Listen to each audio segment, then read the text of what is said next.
This channel does not promote any violent, harmful, or illegal activities. All content provided by this channel is meant for an educational purpose only.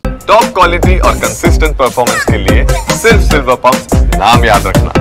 নমস্কার, টিভি9 বাংলায় আপনাদের আরও একবার স্বাগত জানাই। আমি শুভজিৎ রয়েছি আপনাদের সঙ্গে। সকাল 11টা মানে আপনারা জানেন এই মুহূর্তে সবথেকে বড় খবর উইথ লেটেস্ট আপডেট আমরা দেখে নেব। তবে শুরুতেই যে খবরে চোখ রাখতেই হবে, এই মুহূর্তের অত্যন্ত ইম্পর্টেন্ট এই আপডেট। গুরুতর অপরাধ মামলায় গ্রেফতার হলে বা ধরুন আটক হলে বা আটক হওয়া জনপ্রতিনিধিদের সরাতে এবার নতুন বিল আনতে চলেছে কেন্দ্রীয় সরকার। অত্যন্ত গুরুত্বপূর্ণ আপডেট এই সময় দাঁড়িয়ে, এই মর্মে অত্যন্ত গুরুত্বপূর্ণ এই বিষয়। লোকসভায় আজ 130তম সংবিধান সংশোধনী বিল পেশ করবেন অমিত শাহ। নতুন এই বিলের আওতায় প্রধানমন্ত্রী থেকে মুখ্যমন্ত্রী অভিযুক্ত হয়ে পুলিশ হেফাজতে গেলে অপসারণে এই বিল কেন্দ্র আনছে। ফলে বুঝতেই পারছেন এই বিলের এই মুহূর্তের গুরুত্ব কতটা। টানা 30 দিন হেফাজতে থাকলে এই আইন প্রযোজ্য হবে। 5 বছরের বেশি সাজা পেলে সরানো যেতে পারে মন্ত্রিত্ব থেকেও। আজ লোকসভায় এই বিল সংক্রান্ত 3টি বিল অমিত শাহ পেশ করবেন। অপসারণের আইনি রূপরেখা কী হবে উল্লেখ থাকবে এই বিলে। এই বিল সংক্রান্ত এখনো পর্যন্ত কি আপডেট, কি জানা যাচ্ছে, আমার সহকর্মী জ্যোতির্ময় এই মুহূর্তে রয়েছেন আমার সঙ্গে টেলিফোন লাইনে। জ্যোতির্ময়, আমি জানতে চাইবো যে এই বিল যে সমস্ত বিষয়গুলোকে মাথায় রেখে করা হয়েছে, মানে পরবর্তীকালে হলে এই পদক্ষেপ বা এখনো পর্যন্ত হয়ে থাকলে সেই বিষয়টা এখনো পর্যন্ত তার একটা ওভারঅল ভিউ কি পাওয়া যাচ্ছে, কোন কোন দিকগুলো এক্ষেত্রে মূল ফোকাসড?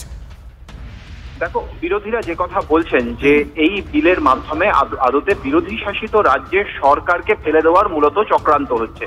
তার কারণ কনভিকশনের আগে বা চার্জশিট পেশের আগেই কাউকে দোষী বলে সাব্যস্ত করে দেওয়া তা কোনোভাবেই সংবিধান সম্মত নয় এবং সম্পূর্ণভাবে তা আইন বিরুদ্ধ। অপরদিক থেকে সরকারের বক্তব্য যে গভর্নেন্স অর্থাৎ সরকার বা প্রশাসনকে দুর্নীতিমুক্ত করতে এই পদক্ষেপ করা হচ্ছে। এখানে যে প্রভিশন থাকবে তা হচ্ছে কোনো মন্ত্রী, তা তিনি মুখ্যমন্ত্রী হন, তা তিনি প্রধানমন্ত্রী হন, তিনি কেন্দ্রীয় মন্ত্রিসভার সদস্য হন, কোন রাজ্য অথবা কেন্দ্রশাসিত অঞ্চল যে কোনো জায়গায় যদি তিনি গ্রেপ্তার হন এবং গ্রেপ্তার হওয়ার পর 30 দিন যদি তিনি হেফাজতে থাকেন, তাহলে 31তম দিনে তার বিরুদ্ধে পদক্ষেপ করা যাবে, তাকে সরিয়ে দেওয়া হবে। অর্থাৎ সেক্ষেত্রে রাজ্যপাল বা রাষ্ট্রপতির কাছে তাকে সরিয়ে দেওয়ার সুপারিশ করা হবে এবং পরবর্তী নির্দেশ দেবেন রাজ্যপাল বা রাষ্ট্রপতি।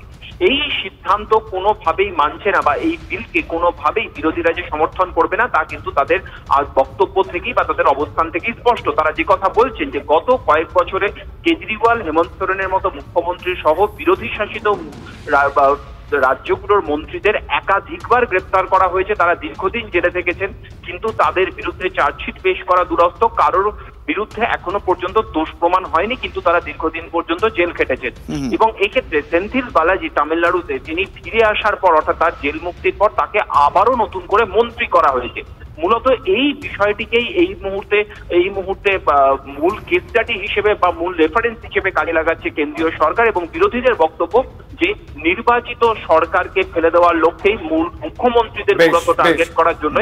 ধন্যবাদ জ্যোতির্ময়, তুমি যেই কথা বলছো, যে বিষয়টা উল্লেখ করলে বিরোধীরা যেটা বলছে, আমি ঠিক সেই জায়গা থেকে অভিষেক বন্দ্যোপাধ্যায়ের এক্ষেত্রে তীব্র আক্রমণ, তিনি কি বলেছেন সেটা একবার দর্শকদের শোনাবো। গ্রেফতার হলে জনপ্রতিনিধিদের অপসারণের নতুন বিল নিয়ে কেন্দ্রকে তিনি তীব্র আক্রমণ করেছেন, শোনাবো।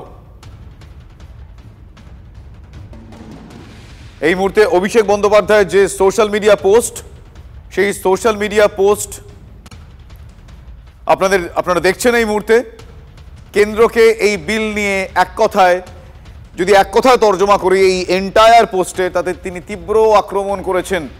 এই নতুন বিল নিয়ে তীব্র আক্রমণ, নির্বাচন কমিশনের অপব্যবহার করা হয় বলে তিনি উল্লেখ করেছেন।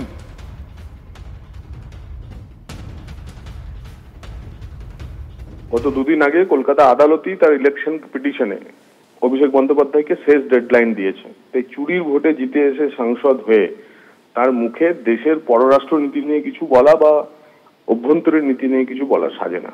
কাশ্মীর, পাকিস্তান অধিকৃত কাশ্মীর এ নিয়ে ভারতবর্ষে ভাবার জন্য অনেক জাতীয় নেতা আছে। তিনি বরং এ রাজ্যের যে ছোট ছোট কাশ্মীরগুলো রয়েছে, কালিয়াচক, ক্যানিং, সন্দেশখালী, এই ছোট ছোট কাশ্মীরগুলোকে উনি শান্ত করুন।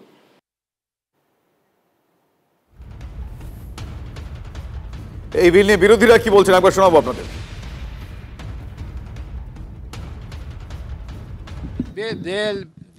This is only a diversionary tactics. This is a draconian law. This is not going to pass. This parliament is not going to pass this bill at all. They want to divert the attention of this entire electoral